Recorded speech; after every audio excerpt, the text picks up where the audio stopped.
Your Service episode na mapapanood ninyo ngayong gabi ay nag-uwi ng Gold Camera Award mula sa US International Film and Video Festival noong taong 2005. At kasama natin ngayong gabi ang host nito, si Rhea Santos. Good evening, Rhea. Good evening, Howie. It's nice to be back. Thank you again. Maraming salamat sa iyo. Rhea, paano naiiba yung pag-shoot ng mga underwater stories? Yung pagkuha ng mga underwater stories, ibang-ibang mundo kasi yung pinapasok mo. Unang-una, dapat meron kang sapat na kaalaman sa pagsisid sa ilalim ng karagatan dahil may mga elemento kasi ng kalikasan na pwedeng magpahamak sa'yo. Matagal ka na ba nagda-dive? Medyo matagal-tagal na rin. So, gaano ka-importante ang marunong mag-dive sa trabaho natin? Sa tingin ko, maganda na marunong ang isang TV host o reporter na sumisid sa dagat. Tayo kasi yung nagsisilbing mata ng mga manonood na hindi marunong mag-dive o kaya walang panahon para makita yung mundo sa ilalim ng dagat.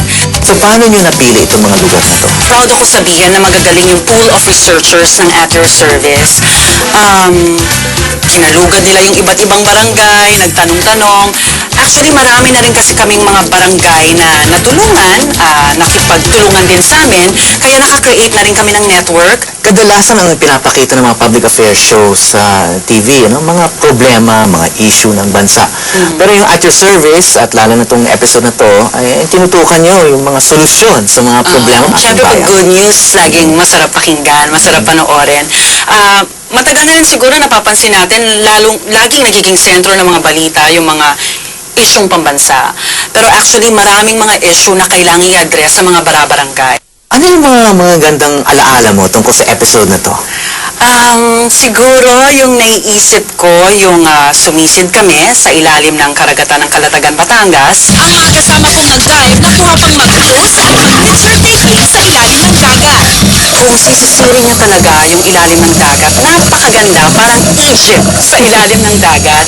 Kausap ko kanina yung head ng foundation at sinabi nila natapos na nila yung proyekto, nakapaglatag sila ng mga 22 pyramids sa ilalim ng dagat. Saka ang ganda kasi nung scene ng bayanihan sa ilalim ng dagat. Kasi hindi biro, 80 kilos ang isang bloke. So makita mo, 4 na tao nagtutulong-tulungan para matayo yung pyramid na yun. Punta ka doon, maganda. Gusto ko na nga dahil doon sa description mo. Yes. So kahit sa ilalim ng dagat, may bayanihan din pala. Yes, parang Egypt. Maraming salamat, Rhea. Thank you, thank you. At sisirin natin ang mga storya ng At Your Service.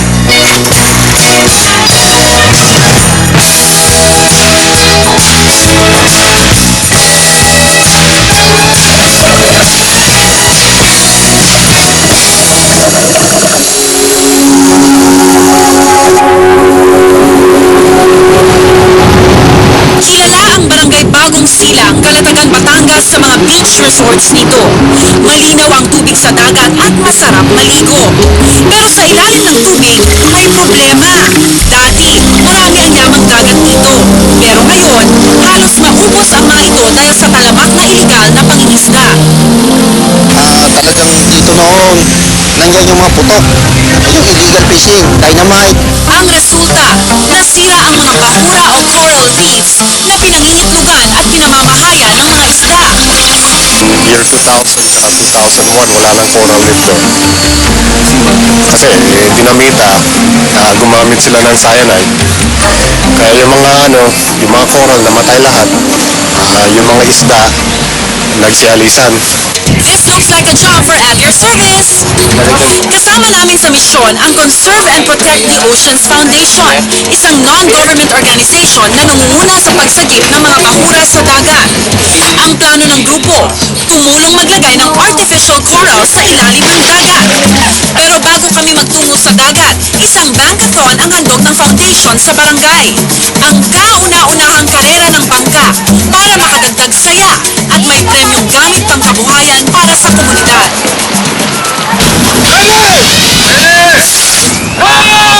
Ito na ang hudyat ng simula ng karera.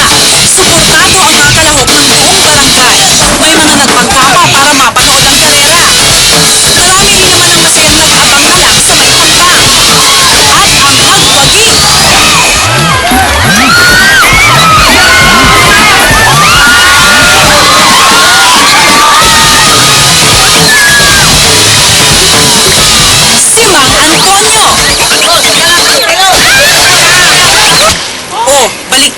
foundation namin.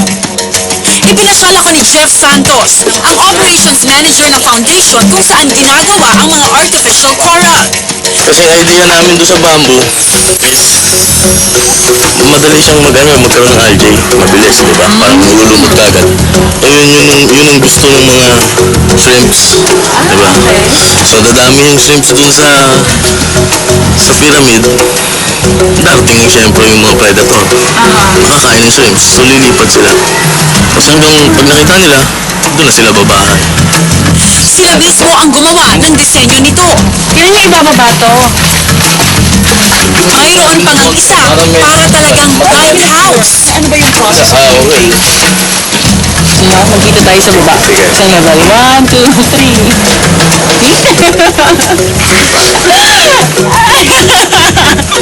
Ang bawat isang bloke ay may bigat na 80 kilos. Sadyang may kabigatan siya. At magastos din dahil umaabot sa 400 pesos ang halaga ng bawat isang bloke. Nakakatuwang malaman na ang mga artificial coral na ito ay mula rin sa mga patay na corals na pinulot galing sa barangay. Okay, ito yung mga broken corals na pinupulot na lang ng mga divers natin. At ito yung materyales sa paggawa ng mga blocking nakita nyo kanina.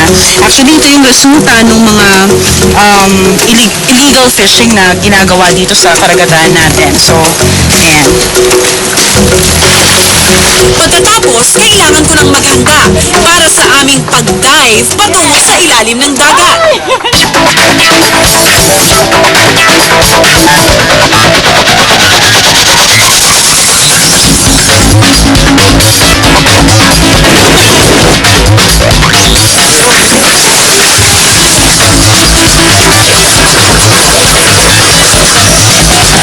Isang napakagandang tanawin ang sumalubong sa akin. Mga isda na may iba't ibang kulay at laki. May mga isdang lumalangoy ng grupo. Mayroon din namang mga dambuhalang loner. Nakita ko rin ang isang clownfish na mukha ni Nemo. Ang mga kasama kong nag-dive nakuha pang mag-pose at mag-picture taking sa ilalim ng dagat. Nakita rin namin ang kauna-unahang artificial coral na inilagay nila. Hindi ko nga inakalang artificial pala ito. Marami na kasing mga soft corals at mga isdang